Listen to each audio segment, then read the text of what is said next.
નમસ્કાર મિત્રો, તાજેતરમાં કોવિડ-19ના કેસમાં નજીવો વધારો થઈ રહ્યો છે, જેમાં સિંગાપુરથી લઈ હોંગકોંગ સુધી અને ભારતથી લઈ અને થાઇલેન્ડ સુધી કોરોનાની એક નવી લહેર ફેલાઈ રહેલી છે. તો ભારતમાં કોવિડ-19ને લઈને શું પરિસ્થિતિ છે, આજના વિડીયોમાં વિગતે માહિતી મેળવીએ.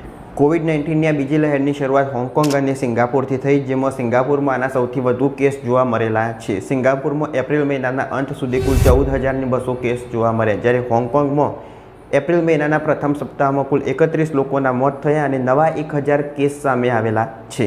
આરોગ્ય અધિકારીઓના જણાવ્યા અનુસાર આ વાયરસ JN.1 વેરિયન્ટ છે, જે ઓમિક્રોનની એક પેટા જાતિ છે. ઓગસ્ટ 2023માં સૌપ્રથમ આ જોવા મળેલું હતું.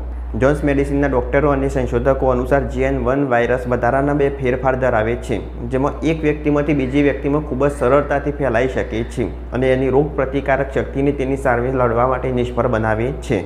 તાજેતરમાં ભારતમાં પણ આની અસર જોવા મળેલી છે, જેમાં કેરળ, મહારાષ્ટ્ર, કર્ણાટક અને તમિલનાડુ જેવા રાજ્યોમાં સૌથી વધારે કેસ નોંધાયેલા છે.